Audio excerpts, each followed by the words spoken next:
Hey everybody, it's Will. We're back with another episode of Creators Outlet right here on the Outright Geekery Network. We're joined by our friend Frank Martin tonight, aka at Frank the Writer. Hello. And we're gonna get into his Kickstarter. We just want to give a big shout out to our sponsor for this video and all our videos for the rest of the year. SpinWiz Comics is spinwizcomics.com. It is a webcomic and indie comic discovery platform. You can download their app on both iOS and Android and read free comics. What's better than that? Check out some free comics. Download the app. Give them a nice 5-star review. We're trying to get up to 100 downloads and 100 5-star reviews by the end of the month. And here's just a quick peek of what it would look like on your phone.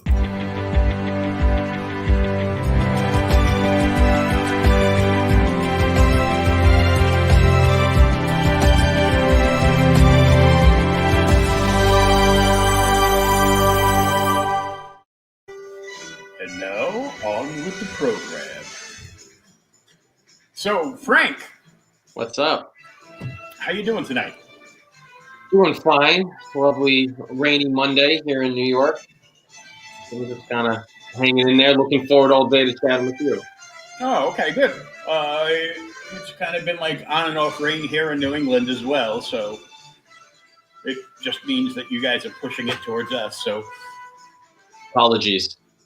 you know, there's worse things in the year 2020 to push towards us. So how long have you been writing for now? I've been writing pretty much forever. I mean, I'm one of those kids that love to write, and I kind of never stopped writing. Moved into fan fiction. Everybody wants to write for all their favorite characters.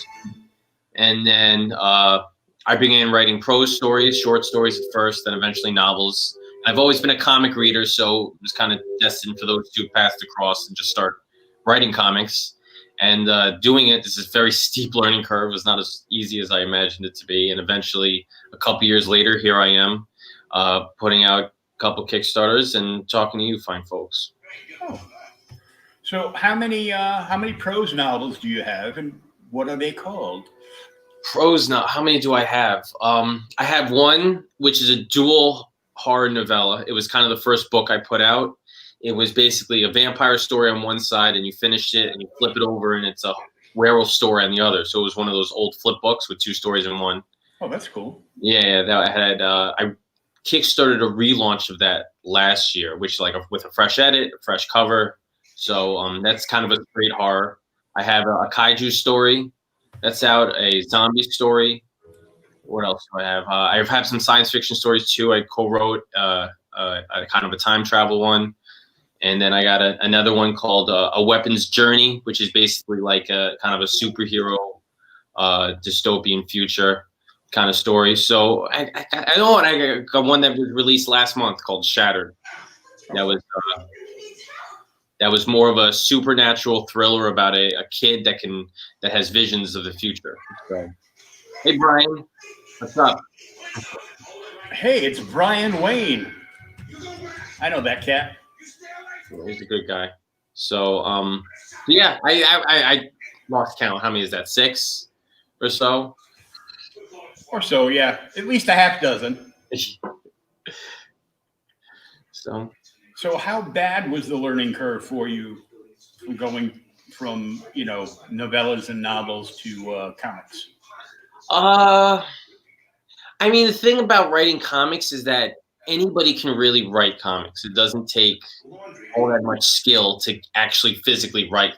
But to physically write a good comic is where the practice comes in. So you really need to learn by doing. It's one of those things. You gotta put something out there and then have somebody really tear it to pieces and tell you what you did right and what you did wrong in order to gauge the pacing right, to understand that you only got 20 or so pages in a standard comic issue to really hit a story home.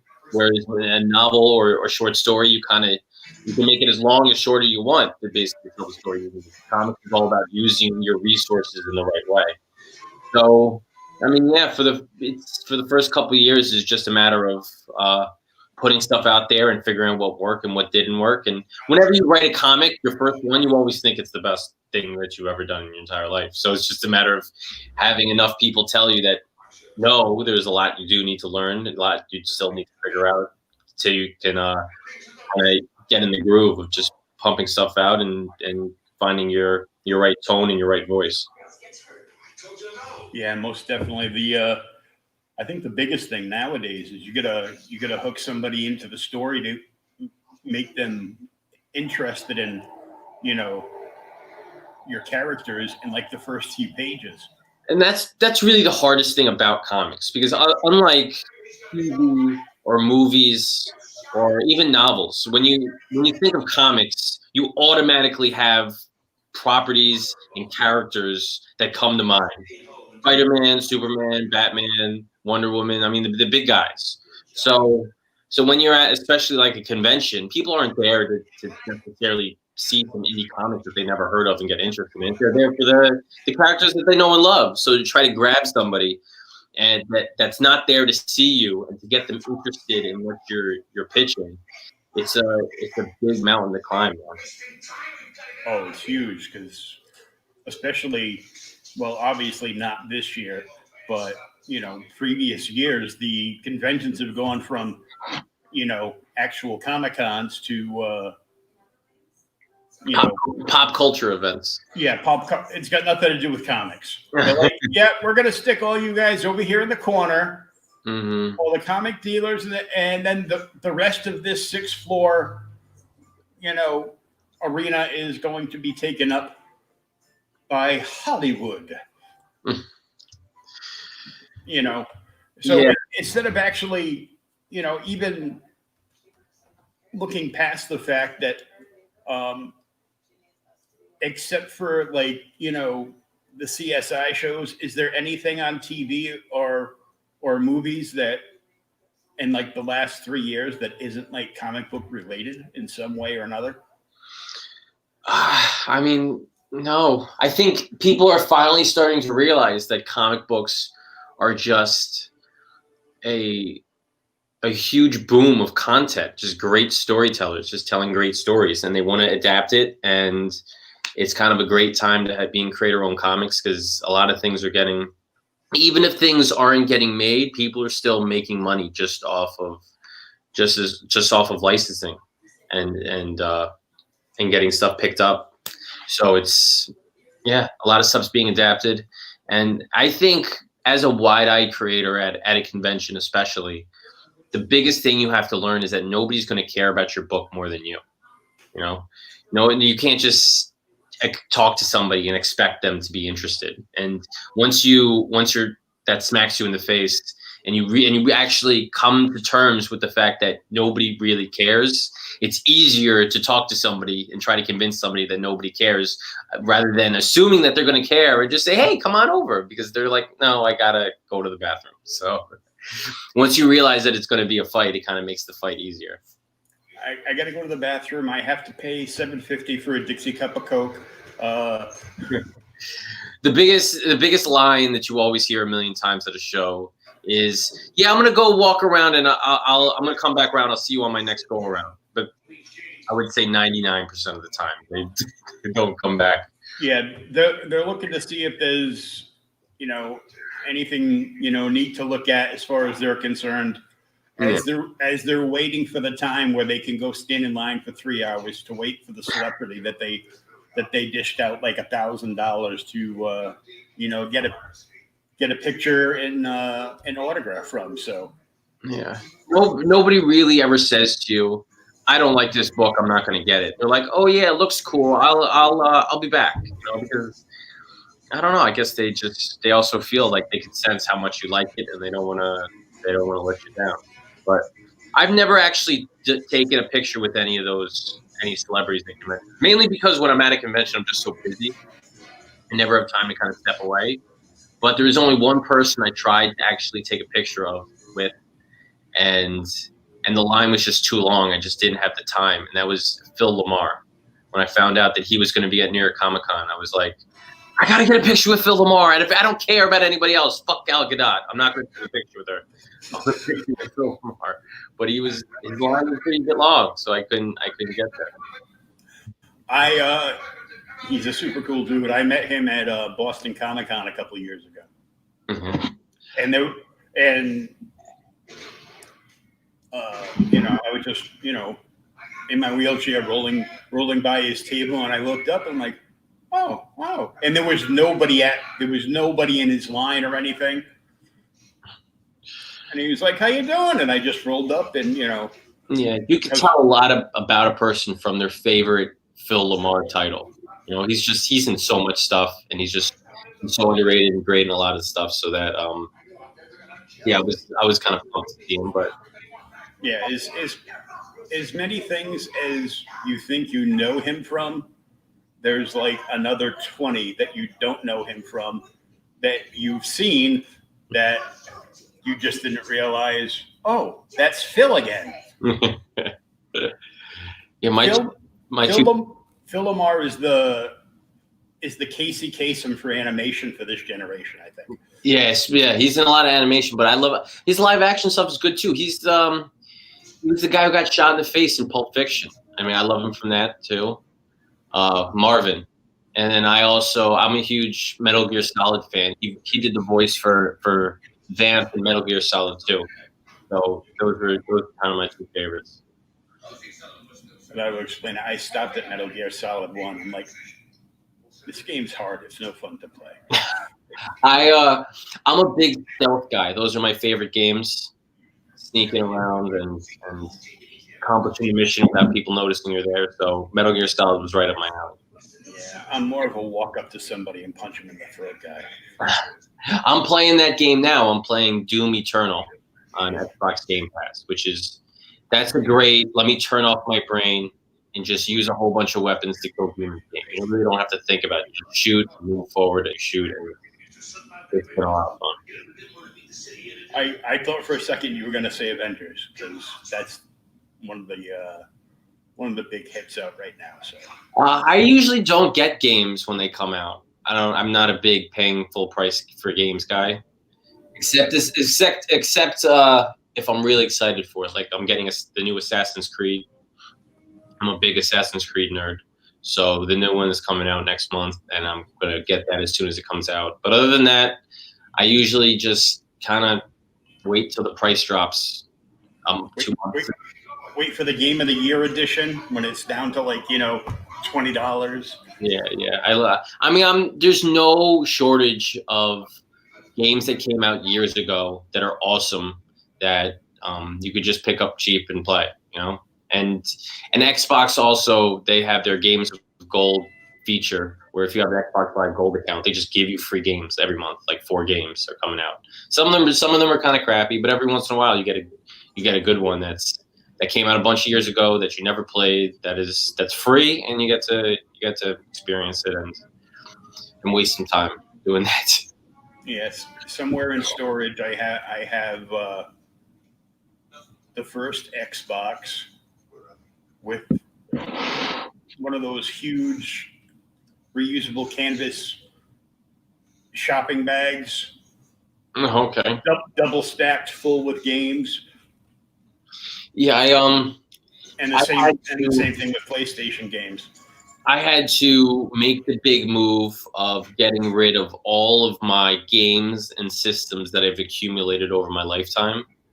So I spent a good 2 days tallying it all up, and I drove to one of these used game stores in New York City, and they gave me a good chunk of change for it. They gave me like $1,200, Wow.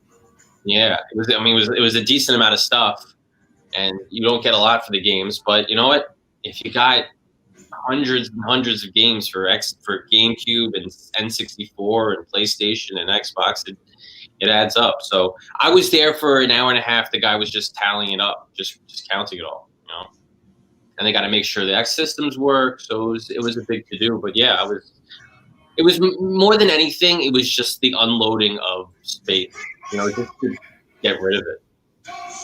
And I have that problem with comics too. I got so many comics, and I tried to sell them, and And I'm not that old, so all my comic collections are probably from the early 2000s. So they're all like, look, they printed 1 billion of all these copies, so they're kind of worthless. So because you couldn't get rid of '90s books for anything, which I hated because that's most of what I had. So I still have them.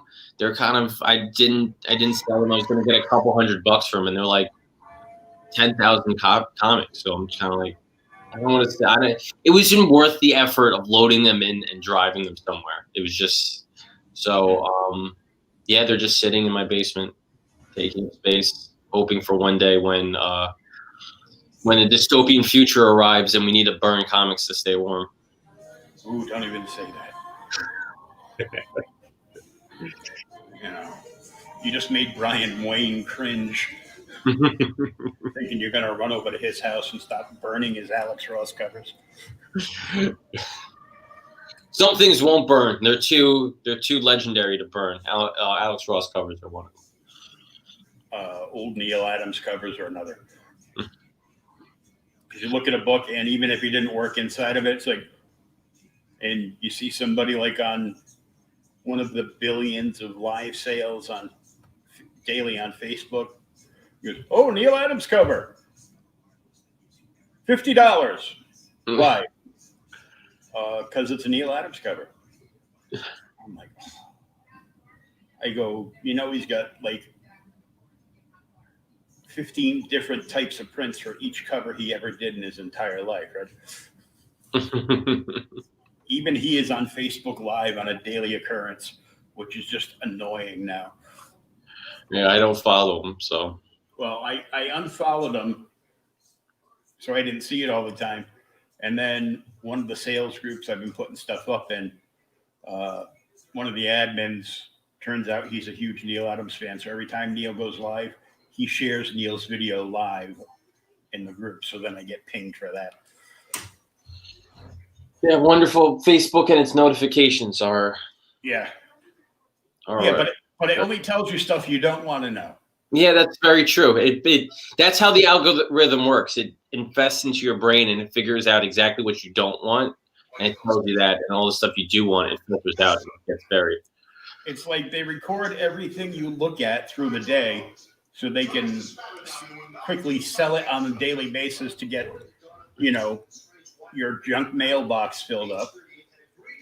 But apparently, they don't know whether you're registered to vote or not. That never goes away, no matter how many times I exit out.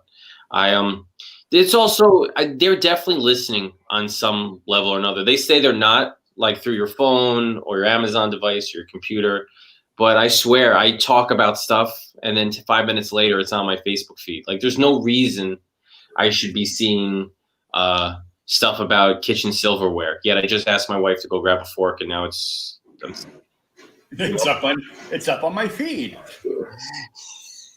Yeah.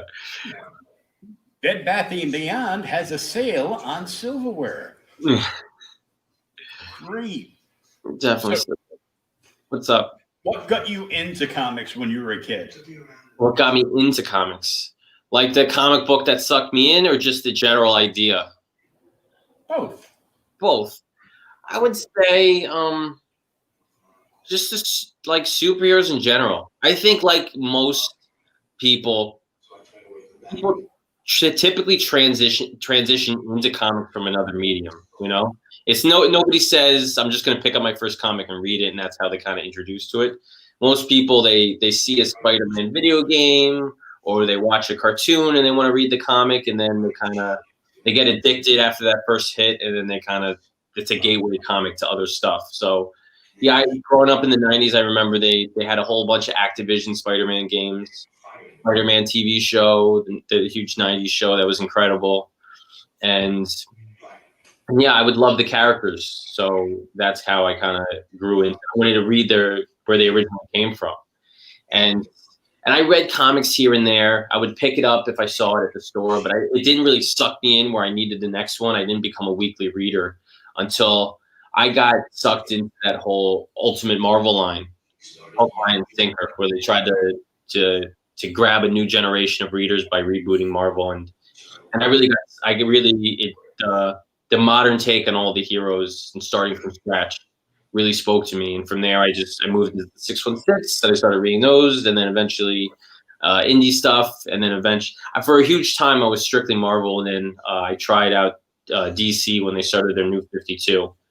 And I know a lot of the old time DC fans weren't a fan of it, but I really liked the New 52 and stuff they were doing there. So yeah, now here I am, X amount of years later, going to the store every month, grabbing my pull list, and one of these comic junkies that can't let it go.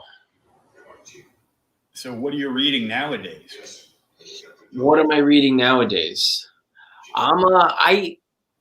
I go to the store every so often. I don't go every week simply because I just don't have the time, but I got my pull list. I'm friendly with my comic shop owner. He's always keeping me abreast. I'd say stuff that I would always get no matter the run or no matter how bad it gets or how good it gets is like Amazing Spider-Man. I would always read. Flash, I've always been reading. So I know William just finished up his run. I mean, I don't really know if he did. That's what people are saying online. We can't really tell. So, I mean, again, I haven't been to the store in a couple of weeks, so I don't know if they put out a new issue. But they said that Speed Metal or whatever it is. The heavy metal death, whatever it is. The Flash one-shot tie-in to that. They said that was the end of his run, but I have no idea. I don't know. And I'm not a huge fan of death metal. I wasn't a huge fan of metal, so I'm like, I'm just gonna pass on the entire death metal craze and let it. I'm a huge fan of it because even before they had it as a imprint line, way back in the 90s, the Elseworld stories. Mm-hmm. They were always doing Elseworld stories, and I grew up. My favorite teen book has always been Legion of Superheroes. Until Brian Michael Bendis castrated it and put it in a blender on high. Well, that was recently. That was recently, yeah. So I still got all my old issues, and you know what, I was torn with metal. I loved the evil Batman. I love that side of it. I loved seeing their one shots were the best part of that entire crossover. So seeing the Aquaman Batman and the Cyborg Batman and the Batman Who Laughs, all those different iterations of evil Batman. That was the highlight of the event. But I think the event itself was this big cosmic kind of thing that was super crazy, that was super wild, and was super obscure, and it was just too much for me. It was just too much to follow. It felt contrived and convoluted. So I kind of passed on the sequel, but they came out with the Legends of the Dark Knight kind of one shot. And I was like, so if the Dark Knights were the one thing I liked about metal, let me try that with death metal. So I picked up that one shot. It was kind of an anthology, and I thought it was terrible. Was that the one with King Robin in it? Yes, that was the best story in that. That was the only part of it I liked. But I thought it was cool. I was like, there looks like there's a Batman dinosaur and an evil Batman Batmobile, and 50% of the story was basically 50% of the book, I should say, was basically a story at the front that was the Batman Who Laughs recapping the events of death metal. That was it. It was just a recap story. And then the rest was the King Robin story, which was good. It was a couple pages. And then you had like 3 other stories that were like 1 or 2 pages long. It was just a letdown. It wasn't what I thought it was going to be. And they wasted half the comic on this recap story. So, I'm going to let death metal fade and then kind of jump back into DC when it's over. Come back when it's done. I know pretty much every event, even Marvel.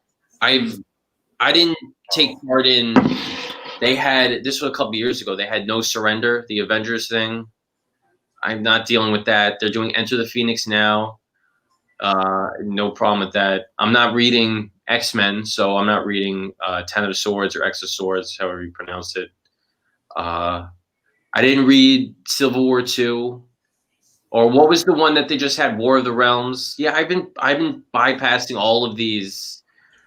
Secret Empire. I've been bypassing all of these. Yeah, I haven't read any of them. The last one, because it all falls in line with me, because in 2016, my health went into the tank, and they had to rush me into the operating room, and I died on the operating table. You don't look dead now. No, I'm not dead now, and I'm like, man. I look around, I'm like, 2020, man, I should have just died on the operating table. I could have saved a lot of time. But the last big event that came out before my demise, because now I'm handicapped, before I wasn't. But on the plus side, I lost like 200 pounds, but, I don't recommend this diet. The death diet? I don't recommend the death diet at all. No. But the last big thing that I read, and it was great, was Hickman's new Secret War thing that went on back in 2015. That was a wild event. That really was. Because I enjoyed it. I liked it. It was wild. It was crazy. It was weird. It was kind of like an ultimate secret war. It was like a secret war for the new generation. Mm-hmm. And also all the different worlds that they had it was cool to see the stories, the little mini series that they had in each one of those worlds. It was funny because it was at the same time DC was doing their Convergence storyline, which was pretty much the exact same thing, but it was. Except the Convergence storyline sucked ass. It was very bad. It was not good. It was not good. It was, we're going to take all these weird stories when you thought we were going in a totally different direction with like all that Earth 2 stuff. And we faked you out because now we're going to do this where it's going to get rid of that and it's going to kill all these characters. And then 6 months later, we're going to have another crisis and everybody's back alive again. Yeah. So, I like that. I like that Secret Wars storyline. I also bought into, in the 2000s, I really got sucked into every single Marvel event that they had at that time. They had, what were the events? They had House of M, Civil War, Secret Invasion, Siege. I loved all those events. I think that they flowed nicely. They felt it's part of a cohesive Marvel history timeline kind of thing. I liked Civil War, and I liked Avengers versus X-Men. A versus X was cool. I liked that one too. That was a good one.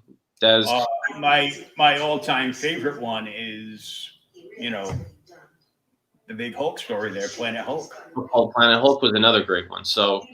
Yeah, I don't know what's going on with this new Enter the Phoenix thing that they're doing with Avengers. I guess all the Avengers are getting Phoenixized or something. They're getting Phoenix powers. I'm not reading it, but I kind of felt they already did that with AVX. They had all the X-Men got it. So and the Avengers were like they're bad because they got the Phoenix, and now all the Avengers are going to have it. I don't know. It just seems kind of strange. So it was. What? Oh, it's not fair. Last time the X-Men got all the Phoenix powers. It's not fair for the Avengers. So they're not real people. I think that Marvel is running on gimmicks right now. Oh, it is. So totally. So I think Hickman, brought the X-Men into a better place. My only problem with it is it's like almost everything else Marvel's doing, and a lot of the other companies are doing. It's a series of miniseries. That's all it is. I'm not into X-Men. I hear the whole lot of buzz about it. and I don't know. I'm just not following along with it. So it seems like what they did was there was too many X-Men series, so we're gonna condense it and restart it, and we're gonna streamline it. And now this seems like there's a million X-Men series again. There is. That was the point. It's like, well, we're gonna change everything, and we're gonna change some of the characters and do this, but like X of Swords, it is a 22-part crossover.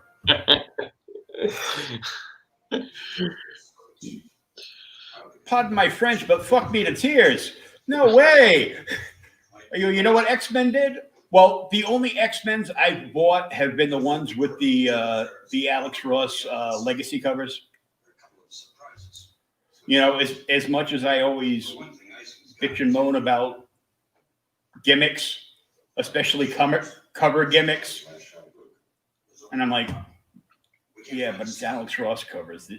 These were all part of that huge mural that was in the Marvel offices in New York.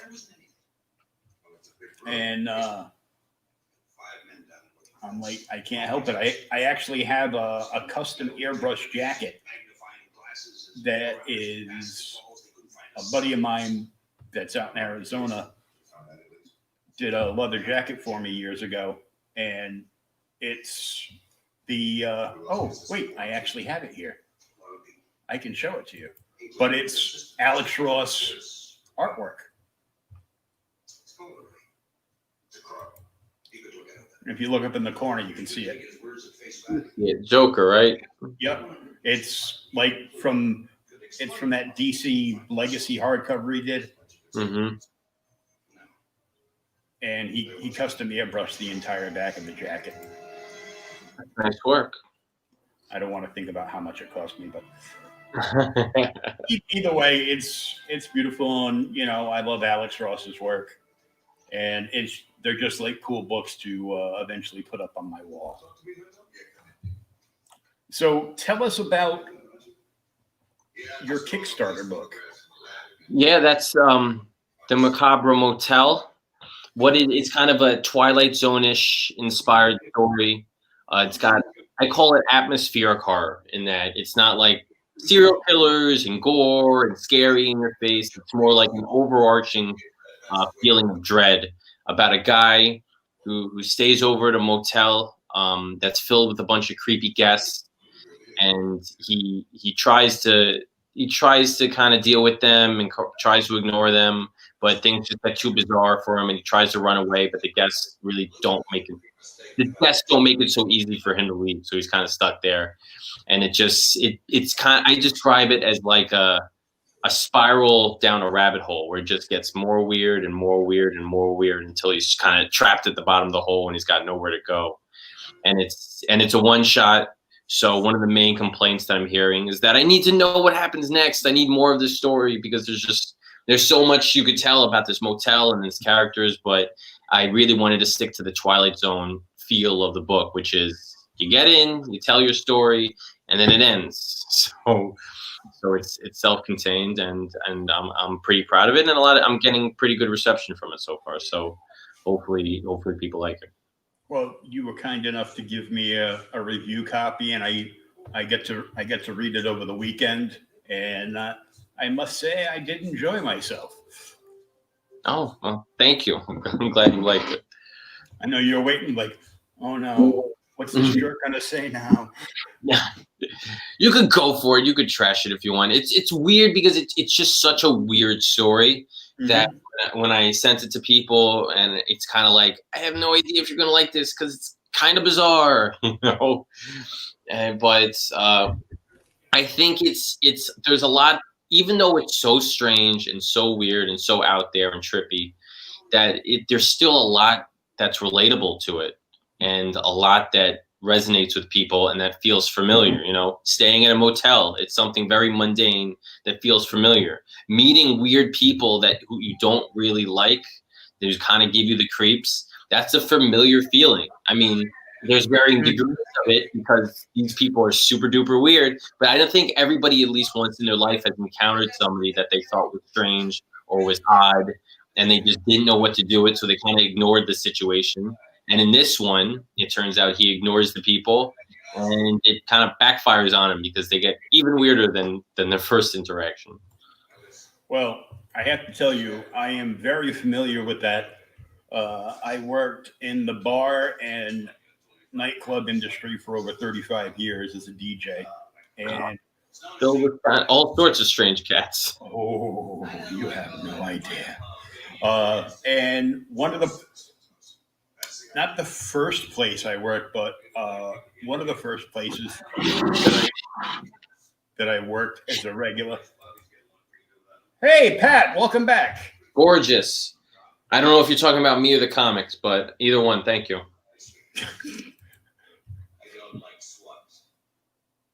Let the author be the owner. Yes, Kickstarter has been a game changer for creator-owned comics because they're so expensive to finance, and it turned into a huge boon in order to help us get these creations up and running. Because I forget who said it, but there's a famous creator that was praising comics, and he said, "We didn't have comics back in my day. All we have is high interest credit cards." So this is a great way to get readers involved and to let them support comics that they want to see, so that indie creators that have trouble getting these books off the ground have a little help. Oh yeah, most definitely. All of the work. Did you do all of the work on the book? Pat wants to know. Oh, that was a question. I did. No, I'm the writer on the book. If you scroll down on the page, I have a section with all the creators. Motel staff. Yeah, see, there's me. Albert Eccles, the interior artist. He has a partner, Sirkan, who's the colorist. Ryan Lee did the cover art for the standard edition. He's done work for Marvel, for IDW. My buddies of mine, Luke and Ryan, did 2 variant covers, and then Dave Lentz did all the logo design. So that's my team. I'm kind of the writer creator. Oh, I know Dave. Yeah, Dave. He's worked on a lot of other books from creators that I've spoken to in the last. He has worked on a whole bunch of stuff. I had him do logos for a bunch of my books that I have coming out in the next couple of years. So he's a great guy, and he does phenomenal stuff. Yeah, I mean, the book overall, to me looked great because the art fit in perfectly with the. Yeah, I have some sample pages if you scroll all the way down. There's no lettering on the sample pages, but it gives you a good feel for the art. Yeah. That's where he meets the motel manager, the creepy motel manager, after the angry maid tried to get him to take a flying leap. So yeah, I wanted an art style that it felt realistic to a point, but at the same token, it felt off, just a tad creepy and off to it, that things can go off the rails if need be with the art, which it does. And they did a phenomenal job doing the balancing act between a grounded realism and kind of creepy strangeness. So yeah, I was very happy with the way the art turned out. And again, we chose black borders for these pages for the gutters between the panels, because it really gives to that feel. It's the dark comic. It's creepy. It's foreboding, and I had a blast making it and seeing these pages come in. Oh yeah. Speaking of creepy, this guy. Oh my God. So, and I did there's no lettering on these pages, but I was the letterer for the book too. So I like lettering because it gives me the beginning stages when I get to write it. And then after the art comes in and the coloring, I get to put the final touches on the pages too.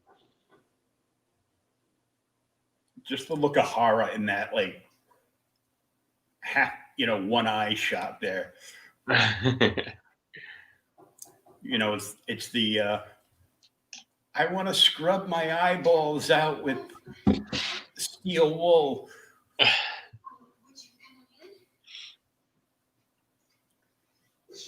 And this is just disturbing.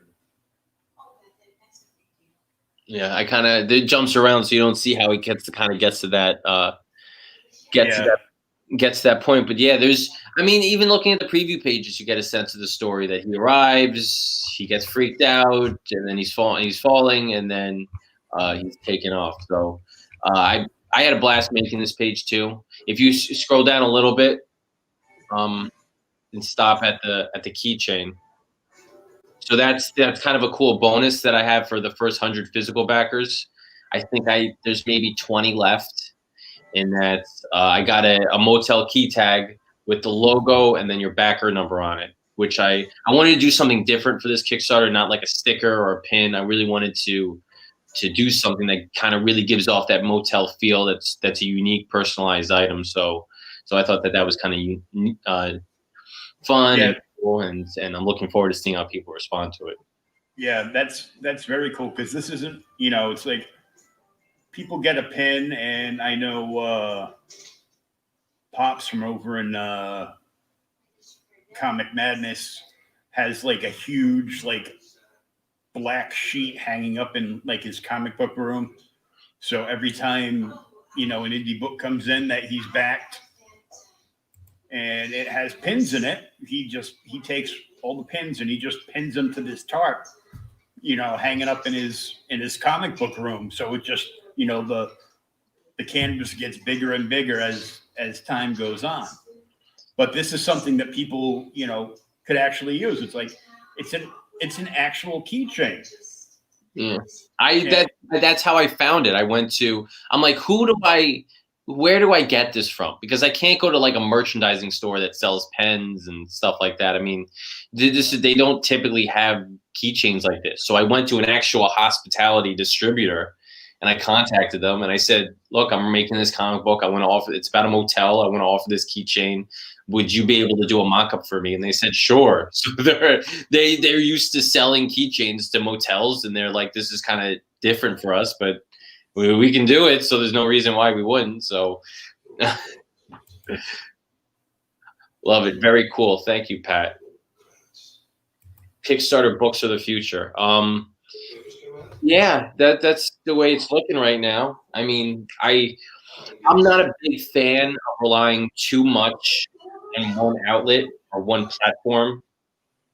So yeah, Kickstarter is definitely a benefit, but I think it's a means to an end for creators to build an audience so that they can launch stuff directly to that audience with or without Kickstarter, because I think it's unwise to put all your eggs in one basket, regardless of what it is. You know. yeah.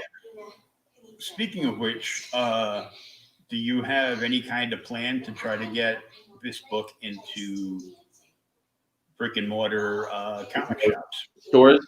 Um, I'm thinking about submitting it to some publishers. Some publishers have some open calls, open submission time. So yeah, I mean, I'm not I'm not not open to it. I've had some books in the past, and I've gone down that road of trying to get publishers interested, trying to get distributors interested.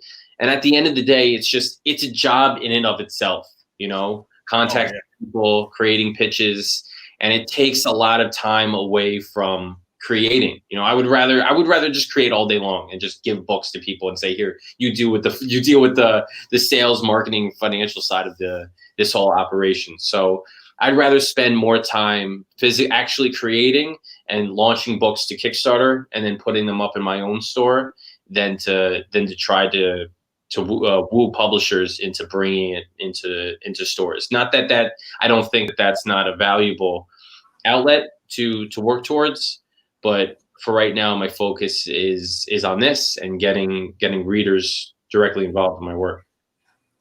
and I don't know what happened to it, but there was a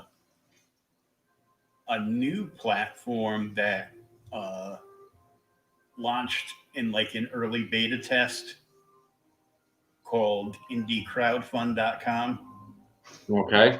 and their whole premise was to use it as a way to just get indie books straight into comic shops. I think that's a cool idea. And last I knew, they had about 35 or so shops that had signed on. And from I never had a chance to talk to him. I invited him on the podcast a bunch of times, but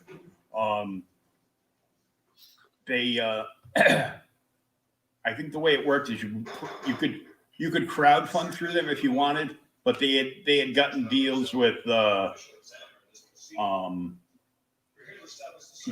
Gemini for the they got deals for like everything. If you wanted to use them, you could. If you had done everything yourself, you could still put it up there.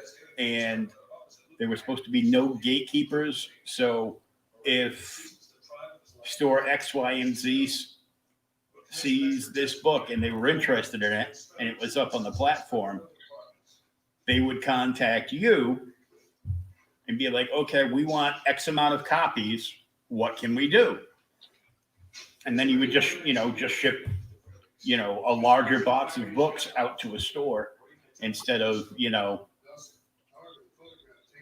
I think it's a better way.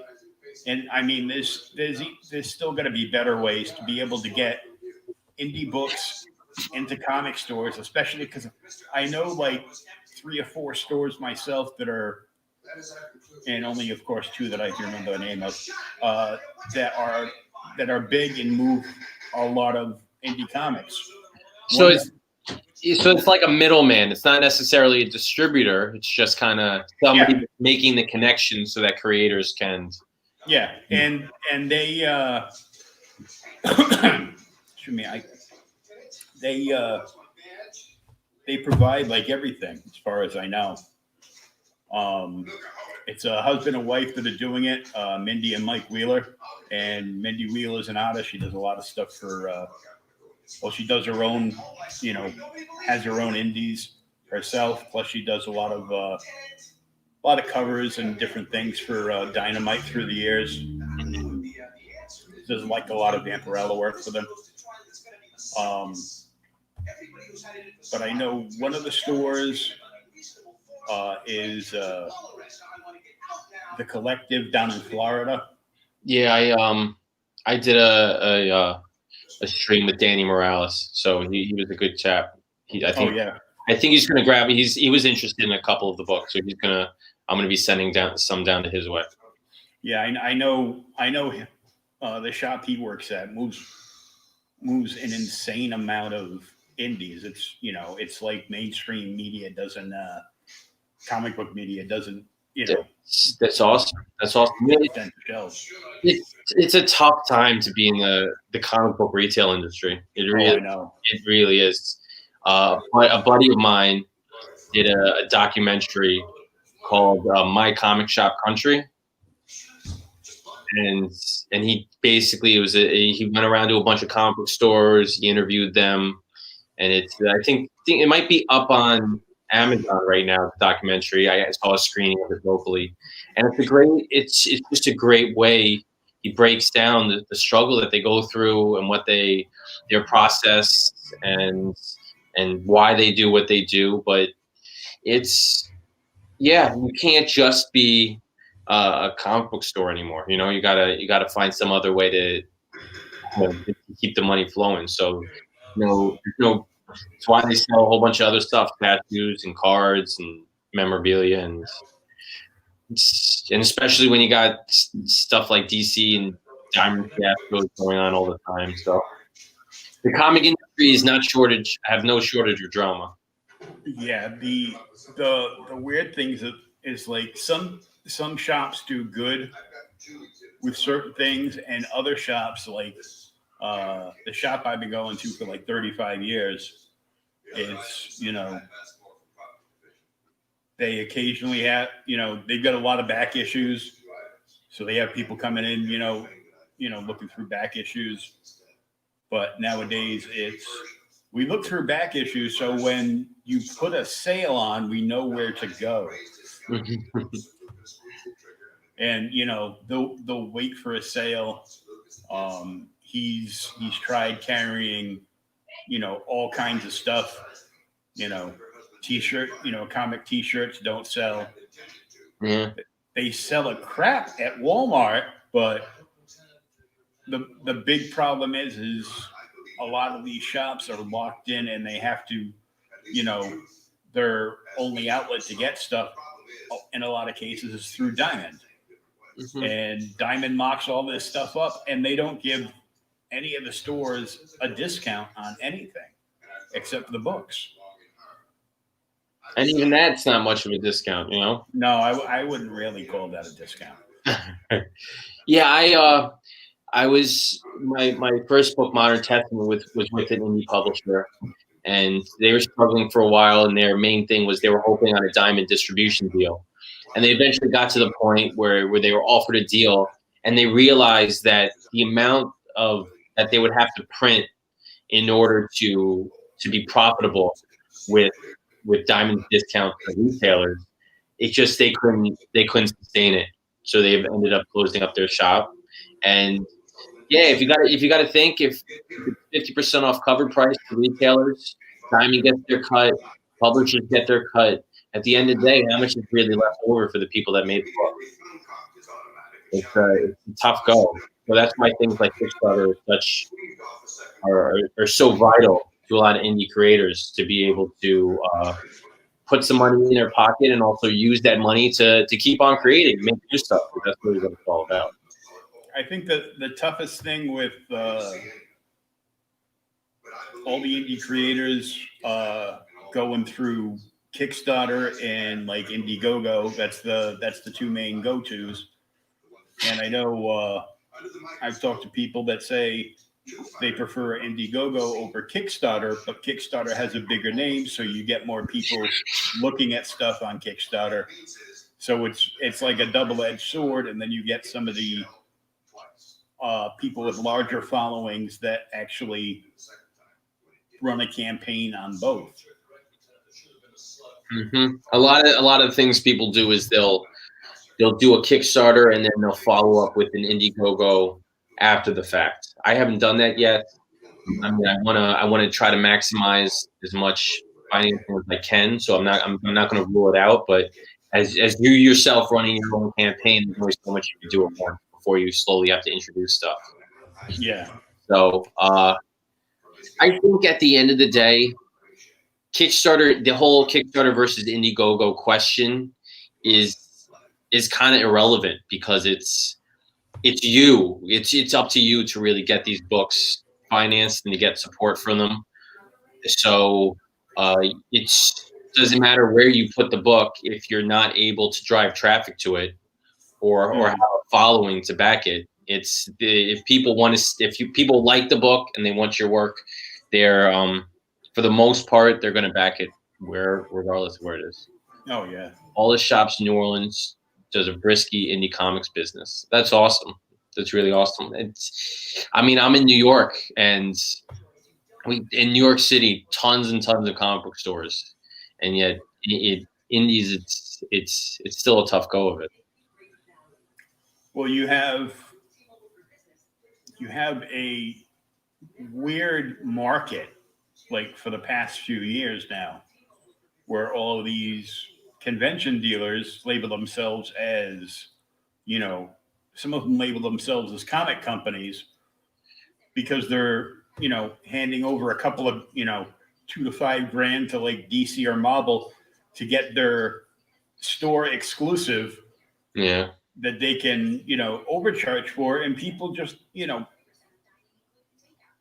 people are just eating these. I go, why are you buying these? It's the same book for $3.99 over here. Yeah, I'm not a huge fan of the variant cover craze. I mean, obviously, I'm not immune to it either. I have a hollow foil cover, and I got two variants with my Kickstarter campaign. But I see a lot of people keeping their books afloat by having 50 variants for their book. And at the end of the day, it's the story that you're selling, not the covers. So you're in a different industry then. You're no longer in the comics industry, you're in the collectible industry. Yeah, and that's what it is too, because they're going out and they're just buying the cover, and they're not even reading the book. I can't tell you how many people I've talked to, and this is what they do. They'll go and they'll buy their favorite set, whether it's 2 or 3 books. You know, sometimes it's the trade dress, the version, and then the black and white copy, and they'll buy all those, and they'll get all those slabbed. So then after they've spent $500 on these slabbed special pretty covers for one book that they haven't read, then they'll go online and buy the digital version and read it on their iPad. I'm a reader, so I really don't. I don't care what cover I get. The worst is when I come into the comic book store and I just want to read an issue, and it's sold out, and I go to the owner and, how is this gone? And he goes, oh, it's the first appearance of some obscure character in the background that everybody came in and snagged it up. I'm like, I just want to read it. I don't care about collecting. I just want to hold the book in my hand and read it. And all these collectors come in and they buy 4 copies each, and now the thing is gone. I don't know. I just feel like that's inflating. It's keeping the industry afloat in an inflated kind of way. You know, it's not. I don't think it's sustainable. I think it's the new version of 90s gimmick covers. Mm-hmm. But they've, taken it a step further where, even in the 90s, like the 1 in 50 cover at the store, like, dare I say, hollow foil cover, at the most might be, $25, $30 when it came out. Mm-hmm. And I got a proof because I've never done a hollow foil before. I wanted to get a proof of it to see what it looked like. So, I mean, it looks pretty cool. Looks pretty badass. And they did it for the back too. So I was definitely happy with the way it came out.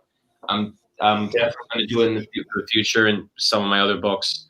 But yeah, I totally feel as if I see it all the time. Also, a lot of creators that have big followings, they'll put out the same cover just in different versions. They'll do an all red version, an all green version, black and white version. And so it's not like they're paying to have multiple artists do different covers. They're just, it doesn't cost them anything to do that. And yet they're charging a lot of money for it. And it's a way to rack up the dollars against the collector's market. But I don't know. It's just, it rubs me the wrong way as a comic creator.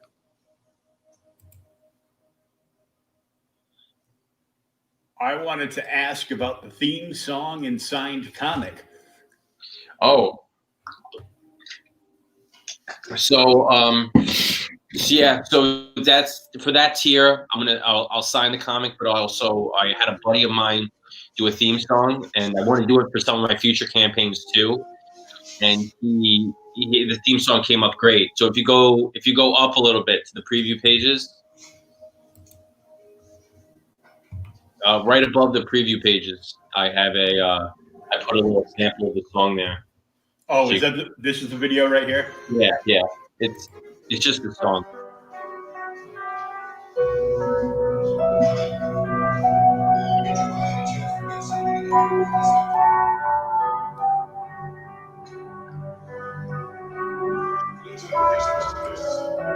Yeah, that's kind of creepy and airy, huh? I can't read the book anymore without having that music playing in the background. So I sent him the book and I said, just read it. Spitball something, make something up. So he sent it to me and he said, let me know what you want adjusted. And I listened to it. I said, don't adjust the thing. You did a great job. It's phenomenal. It's exactly the right amount of creepiness. It's got a little bit of a Halloween theme to it. So for that tier, yeah, I'll sign the book and send you over the theme song. So we have the main cover, which is how you describe the book with the twisty swirly. Yeah, he's kind of the main character's name is Steve, and Ryan Lee did a great job. I told him, I said, I want a motel on an island floating in space, and he totally took that and did something phenomenal out of it that I didn't envision, where the motel is kind of wrapped around him. So that's the standard cover.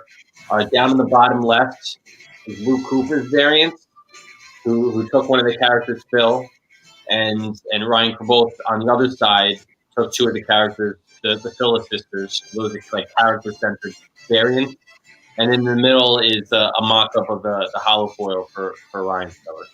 Mm-hmm. That's kind of I guess that's the collector's bundle where you can grab them all. But the Kickstarter has that great feature add-on menu that they're kind of beta testing now. They're testing out, and I have all the covers listed on there, so you can kind of make your own tier if you want, like a la carte.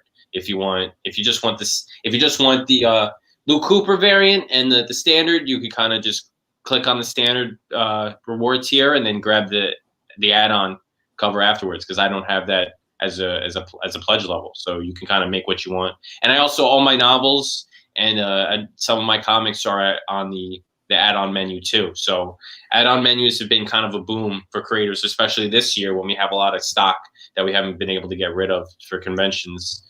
It's just an extra way to kind of sell off some inventory.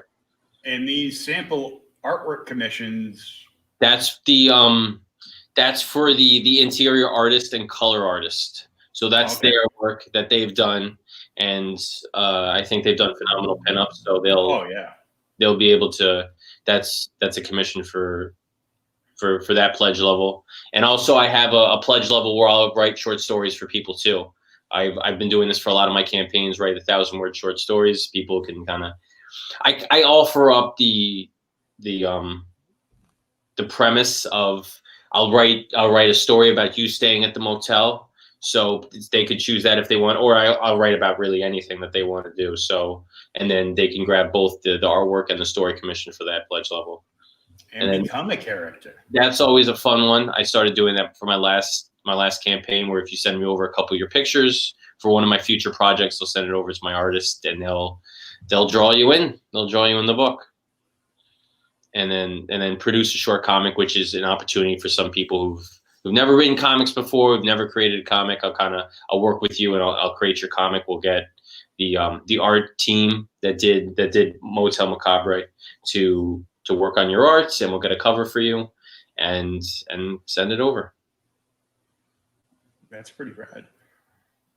And more horror with prose, so yeah. So all the way in the left, that's Empty. That's a short horror comic, black and white, psychological horror comic that I crowdfunded last year.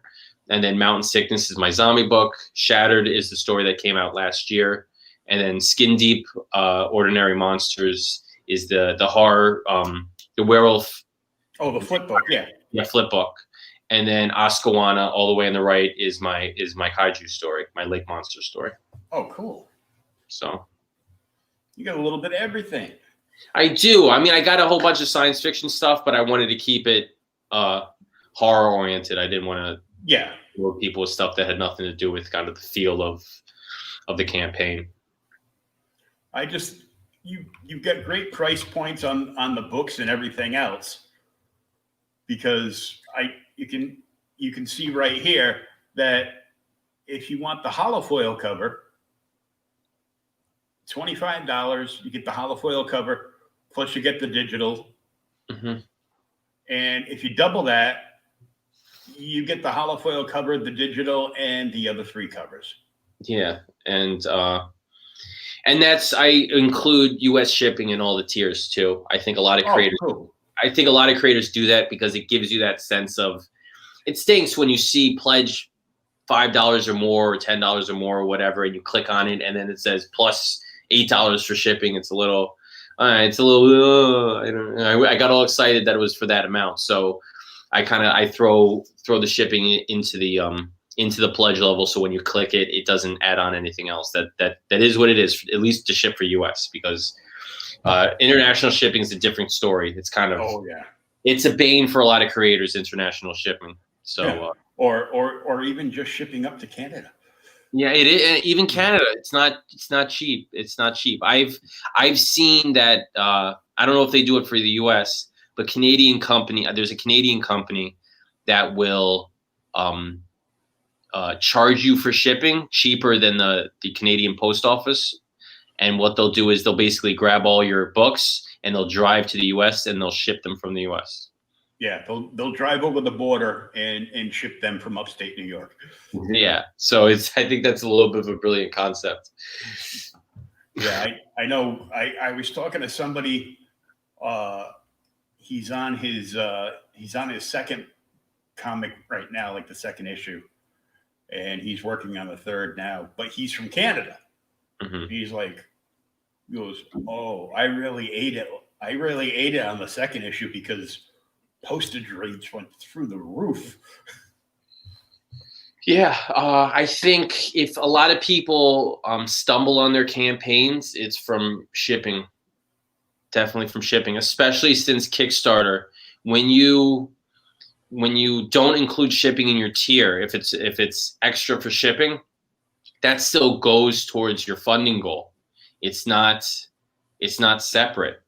Mm-hmm. So that can be tricky because if you have, let's say, just for the sake of an argument, $1,000 goal, and you have $150 of shipping charges that is part of your funding goal, that's not your money. That's automatically gone. That's taken. That's not part of producing the book at all. So it could be deceiving, and it's easy for creators to get caught up, especially if they start having crazy stretch goals that make the book heavier, that the shipping is going to be more than they intended.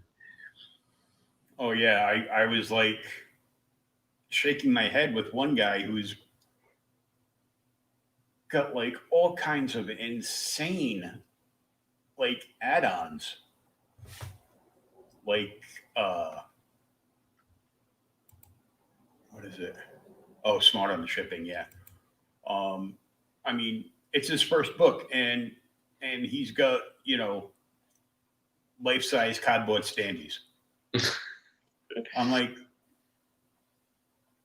I mean, it's cool to get one done up as a mock-up to have behind you for when you go on shows like this to talk about, but start sending them out. I'm like, I think he said, I like the idea of the book, and I mean, it looks great, but it was just, I think you might have some very lofty goals. You might want to dial it back a bit. Yeah. Another big trick is media mail is a blessing to a lot of creators. There's a controversy on whether or not comics qualify for media mail, and I've never had a problem with it. My post office takes them. A lot of people said that the post office spits it back and they say comics don't qualify.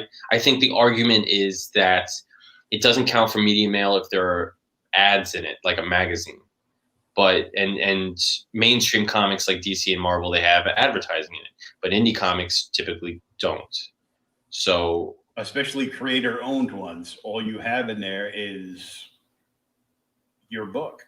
Yeah. So, but a lot of creators, they'll slip stickers or pinups or keychains into the packaging. So it's a good way to get around some of the stuff like that.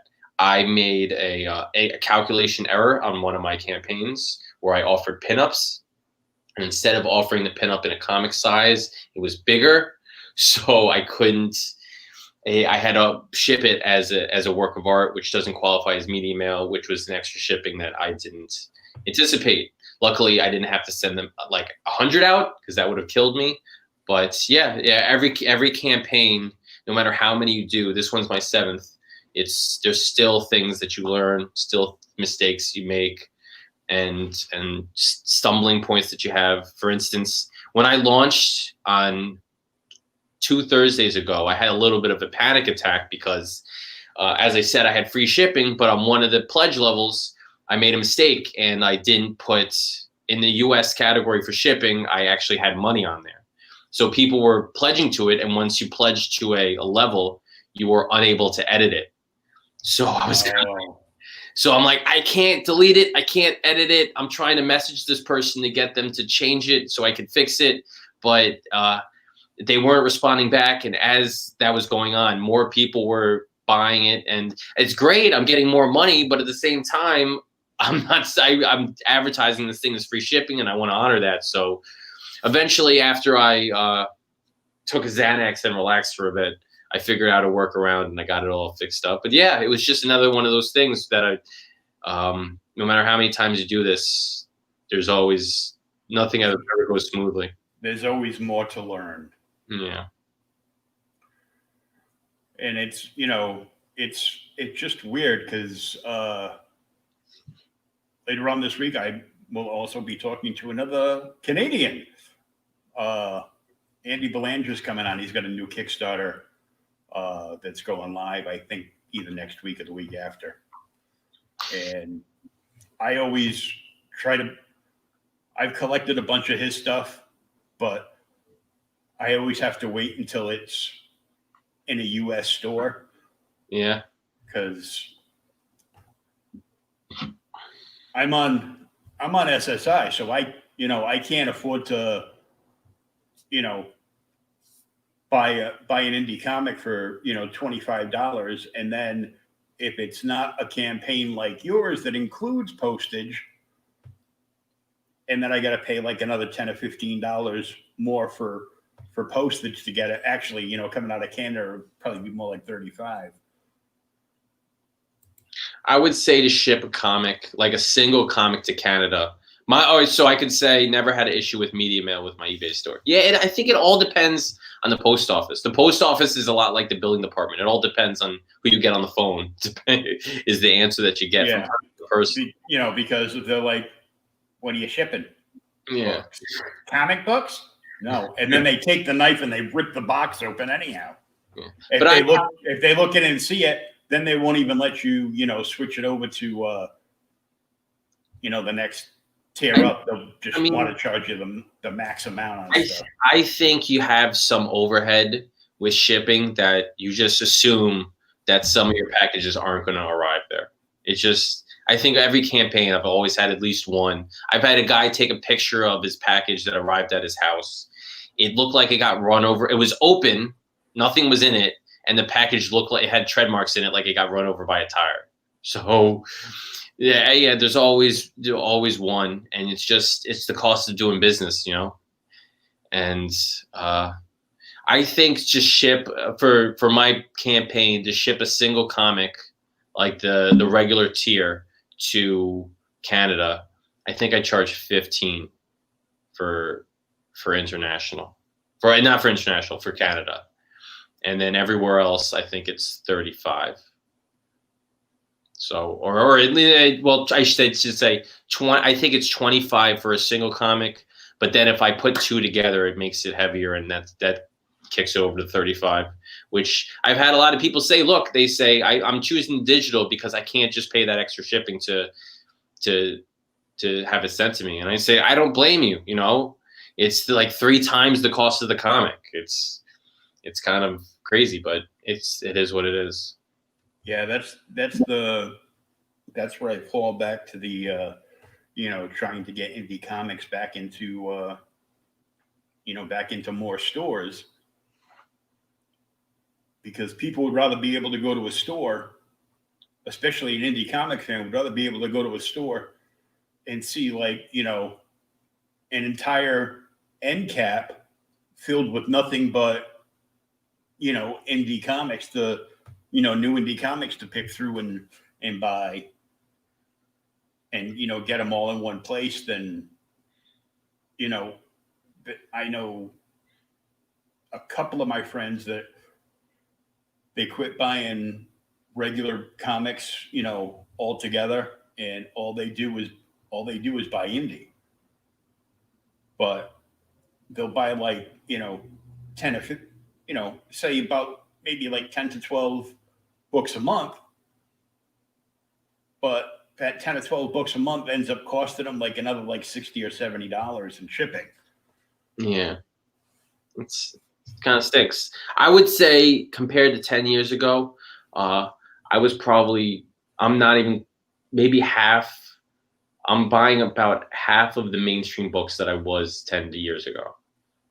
Just because. And that's not on purpose. It's just either I drop titles because I didn't like them, or stuff isn't appealing to me. And I just kind of looked at my pull list one day and I'm like, I'm not nearly buying as many DC or Marvel books as I was back then. So, and I'm still buying the same amount of books. It's just I've moved on to other things that have interested me. Well, Marvel, I used to buy a bunch of different ones, but the way, like, I collected X-Men since, like the late 80s. But the way they keep doing it, because apparently, I know DC, it happens with DC too, but it's more apparent with Marvel that, every writer thinks that they are, the writer or artist, whoever the big name on the book is, thinks that, they have theme music playing as they walk through the doors of the office and everything else. And I'm special, so you have to start the entire series over.